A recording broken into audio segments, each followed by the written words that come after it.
Welcome to the second installment on Parental Perspectives with the Black Cager Sports Media Network. And today, I am privileged to be in the home of Mr. and Mrs. Torre Harrison. I have Mr. Torre Harrison and Mrs. Naima Harrison. And we were just talking off camera, so I'm gonna continue the conversation we were having on camera. Both of these people have been serving us, the general population, for quite a while as law enforcement officers. So the first question I'd like to throw out to Mr. and Mrs. Harrison, since they are on the front lines and they see all the negative things, people don't call the police when it's going good. So they walk up on all these different situations, and I'm sure they encounter a lot of young men in, emotional times, and they got to deal with all that. What do you think the role of youth sports, in particular basketball in Philadelphia, because that's our sport, we're all football fans. Everybody loves the Eagles, but ain't nobody putting on them pads and knocking heads out there. Everybody thinks they can play basketball. So what do you think, if any, the positive impact of organized youth basketball is in the city? Because, it's getting a bad rap. Everybody talking about the negative aspects of it. So I'll throw that out to the missus first. Can you feel it? Nothing can save ya, but this is the season of catching the vapors. And since I got time, what I'm going to do is tell you how they spread it throughout my crew. Well, you all know DJ Swan, who sang on my record. I think it gives the young men and women, the young ladies, an outlet. We need that. Definitely need that outlet. What do you think about the structure? Having to go to practice, having to be accountable to teammates, having a goal, coming together to achieve goals. It teaches them, it teaches the young men and young ladies, like she said, some accountability. You have to be at practice at a certain time. You have to make sure that you're there and you call if you're going to be late, things of that nature. So it's teaching kids at an early age some type of structure in their life. So, and even if it's chaotic outside of that's that one thing sometimes that those kids have as structure. Mm-hmm. So I think it's very positive. Is there a big difference in the let's say the 13 to 21, 22-year-old kids you would run into it on the streets and doing your job versus the kids that you encounter when you go to a high school game or a football game or a basketball game or an AAU tournament? Do you think that this thing really, because I do, I think that we really undervalue the role that youth sports plays in the socialization process, getting a young man to go from being a boy to a man. Mm-hmm. I think, and I can only speak for myself. I can remember, like you said, being a young boy, learning responsibility, getting on the bus to get to practice. I had to ask my mom, but at that time I had to ask for 2 tokens, to get up to practice. Because, these kids, I hate to say it, some of them are spoiled. They're getting driven to practice. Car kids. Yeah, car kids, But, when I can remember in high school playing in the Greater Philadelphia League, I lived in West Philly. We had to get to Mallory.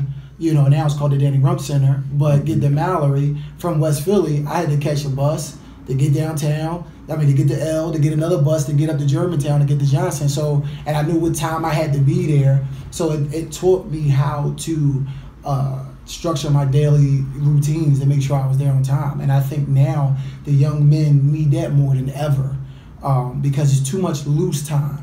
And that's when the kids are getting into the stuff that they get into. So if they can participate in these sports and have, positive men and women that's teaching these kids, these life lessons, I think I'm all for it. Well, let's switch over and talk about the reason I'm really here is that you guys are the parent of one of the better players in the Philadelphia area right now. I like to start from a point where we acknowledge where he is. He is a Division I basketball prospect. He has been engaged by several Division I basketball programs. He has Division I basketball scholarship offers. and he's only just beginning the 11th grade. All right, so that's where we are. So take me back, Torre. Did you know when he was in the 5th and 6th grade you would be right here where he is right now in the 11th grade? To be honest, I think so.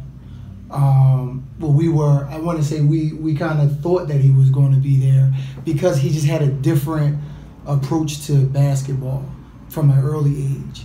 And that's what made us really think that, hey, we may have a shot at this by the time he got to high school. No, it wasn't like a slam dunk where he was standing 6 foot, 6'2" in the 6th grade or nothing like that. When I first encountered him, he was a little dude. Yeah. I think more than anything, it was just the love and the passion that he had for the game. Yeah, it was different, How old was he when you guys had that conversation? Like, yo, this kid is kind of serious about this thing. 9, 10. I can remember because I always worked overnight, but we had a basketball court in the backyard in the driveway, and I would come home from work at 8 a.m. in the summertime, and he would be back there. Up. Sweating. 8 a.m. in the morning. Going at it. With no one telling couldn't even him. park my car. I wouldn't even tell him. It was days where he would still be asleep. Yeah. He's 7, 8, 9 years old? Mm-hmm. Yeah. Yeah, he was about 8 at the time. It was about 8 at the time.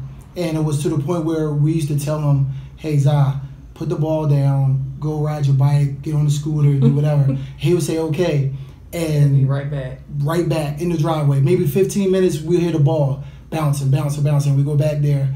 And the funny story, one day this situation happened. We told him to get from off the court and go outside and play. So he said, okay. He goes from around the back, he goes outside. So we're sitting on the couch watching television, and all of a sudden I hear the ball bouncing.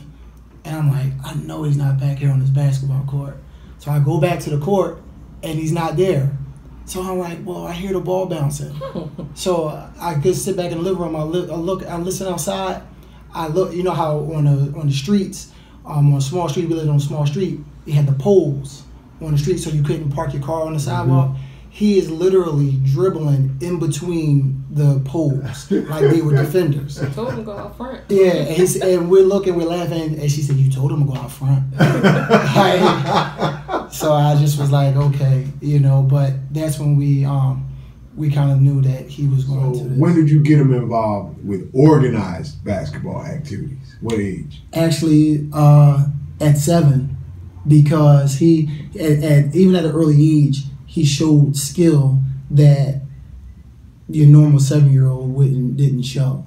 So a good friend of my time at that time, Terrence Durham, he was here in the city. He had 2 good sons. He's actually the brother of Torre Harrison over at Emotep. He did a lot of the stuff back at that time with the Bartram Beacon Blazers. Back then, we had Novar Gatson and those guys like that, Brandon Penn and those guys. So he had a younger team. And on that younger team, he had like Quade Green and all these guys playing. And Zaire was 7, and those guys were 11. Okay. And he put him on the team with those guys at 7 and let him play with them. And yeah, he didn't get into games or nothing, but in practice, he was around it. He was, running up and down in practice, playing with those guys. And it was at that time when we knew, like, hey, this kid is just a little different. So you guys are law enforcement officers. You know what's going on out here in the real world, per se. How much of a discussion did you have about the background or the character or the organization? Like, how do you know you can trust your 9-year-old, your 10-year-old to join an organization? Because I'm sure you didn't want your kid riding 3-4 hours in a car to go play with somebody who would instill values that don't line up with yours. How do you know it's a good, safe organization? At that age, Torre was always there. So that's what... Yeah. I was always there, and I always, for that reason, I wanted to make sure that whoever he's around, the kids are real impressionable at an early age. So, you just can't have them around, because some adults aren't adults. You know, so you just have to make sure. Some are just messy. Yeah, and meddlesome. Yeah. They have their own. I think you should go to this middle school. Right. Why don't you talk to your mom about going to that high school? Right. And that's another reason why we wanted to kind of make sure we were around. And plus, with me, I played in high school, I played in college. I was coaching at Carroll at the time, and so I was around it. And I think that turned some people off, to be honest, at an early age, because they're like, oh, his dad think he know everything, and you run into that. You are pretty vocal though, Torre. Yeah, bro. Let's not diminish like they tripping. You do have something to say now. Yeah. And you should. I agree. Yeah, you should. Especially about your children. Yes. And that's what I'm saying. Like, I was selective of where I let him go and play. So what were the criteria when you and your wife would talk about it and you say you're selective? What are you basing that selection on? At that point in time, to be quite honest, the knowledge of the person that was coaching the team, the quality of the teaching and the instruction. Yeah. Because at that time, I didn't want to be the he got game dad, but at the same token, I want to put him in someone's hands who is teaching him the right things, even at an early age. I mean, I was coaching at Carroll, and this kid is at every practice with me. And at 9, he's sitting watching practice with a laser beam focus at 9. And he could tell you everything we were doing, from stance work to 3-on-2, 2-on-1s to whatever. He knew it. So that was part of his teaching right there. Was just that experience of being with me at those practices, because Paul Romanzik was a awesome teacher. I learned so much from him, and being in that situation, he was able to soak a lot of stuff up. All right, so take me through the progression. What were the teams that you trusted with your son's development? In the beginning, he played for the Rock Stars. That was his first And the coaches of that? That was Terrence Durham. He was the coach for that. And how many years? Actually, he played with them for 2 years. He was the youngest. He was the youngest one, because the uniform didn't even fit him. Right, the uniform couldn't even fit him at the time. But it was because the kids were 10 and 11. Okay. So, and he was only 7 at the time. Playing 10 and 11 under. Right, playing 11 and under, 10 and 11 under. Like, DeAndre Hunter came in, he used to play with us at times too. Like, it was some very good kids that played in that program. So right after that, that's when he played for Team Phenom with Paul Gripper. He played with that at 8, 9, 10, 11. That's really where he had his groundwork. Was there. So he had the ball with Paul. Paul gave him the ball. Yeah, he had the ball from day one, and now he's playing with his age group at that time. So, and to be quite honest, what grade was he in around then? He was in. He started with that with the third grade. Yeah, third grade. He was with that. He played with Paul, and he also played for the Rebels out in Chester. Okay. The Rebels was his team that he was playing with, doing a lot of travel ball with in the 4th grade, and that's when we knew he really could play, because we were playing. He was playing against AJ Hogard. Like, all these kids that are good now were good then. AJ Hogards, the Mark Bradshaws, the Justin Money was on his team, and we seen him playing against these kids, and actually he was still a year, almost 2 years younger than them at those times, and was holding his own. So it was that was kind of the culmination of it. And when he got invited to that Phenom camp in San Diego, that was kind of like our telltale sign as well, because here it is, we're in San Diego, and you figure it's kids from all over. It's kids from Alaska in there. It's from coast to coast, kids in there. And in the 5th grade, he comes in there playing a year early, because it was only supposed to be for 6th grade. He came in a year early, played up, and was one of the top 15 point guards in the camp as a 5th grader playing with 6th grade. So then you guys have to choose a middle school, or was he just going to the neighborhood schools? What was the school situation like in middle school? We were at the time we were living at the Towers. So he went to the neighborhood school. He went to the neighborhood school. Did they have a middle school team there? No, their middle school team didn't start until 7th grade. And he couldn't practice or play or anything with them? No, it was nothing for him to do as a 5th grader. Okay. It's 5th and 6th grade. So while we were in 5th and 6th grade, they have a travel team here that plays in the winter in Cheltenham. So actually they put him on the 7th grade team when he was in the 5th grade. And he started as a point guard for that, and he did well. So we didn't know exactly what we were going to do for middle school, because at the time I was still coaching at Carroll, and we were trying to decide if we were going to stay here in Cheltenham. It was kind of a touchy situation. We didn't know what we were going to do, and that was like when he was like in 6th and 7th grade. We still were kind of like iffy with what we were going to do. Where did he end up going for 6th, 7th, 8th?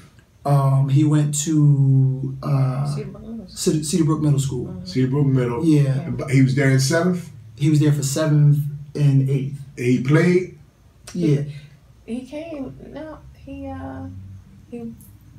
wasn't there for 7th, was he? No, that's right. He went to Springfield. He went to Chestnut Hill. Yeah. He was at Chestnut Hill. Did he play there in 7th? He was there in the 6th grade. He played football. He played football. Did he get a concussion? No.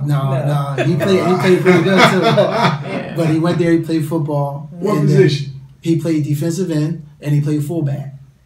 And we were surprised because he played football once when he was younger, and he was good, and we didn't realize it. We thought he was going to go out there and he was going to have him on the bench. He won the Defensive Player of the Year for the Overbrook Monarchs when he was 10, his first year. What was the first year of organized school basketball? School basketball was 7th grade. 7th grade? 7th grade at Cedarbrook Middle School. How'd he do? Excellent. It was, honestly, And they went back-to-back? Yeah, they went 7th, 8th grade. They won the championship back-to-back. That was the first time they did it in I don't know how many years. Okay, so now we get into it's getting heated. Yeah. Now, as a group, because I'm sure by now Zaire has some input. Yeah. All right. So how do you make that decision? Well, at the time, we were leaving it pretty much up to him because, with our guidance, but it was up to him because he had to be where he wanted to go. He had to like it himself because he was the one that's going to be there from 7 to 3 or 4 whenever school is over. So, and at that time, a lot of the private schools were coming to see him play in the middle school. A couple of the Catholic schools. Cheltenham ain't make a run at him? Actually, at that time, they were in the middle of getting a new coach. Okay. So, and that was his 7th grade year. I think it was when they got the new coach, 7th grade. So it was kind of up and down. But his 8th grade year, that's when they got the new coach. And he was coming to the games, and he really. So it came down. Give me the last 3-4 schools y'all really looked real hard at for high school. It was Wood, Carroll, and Cheltenham. That was we narrowed it down to that 3. So what was the deciding factor? Be quite honest with you, he'll tell you it was Colin Gillespie. Okay.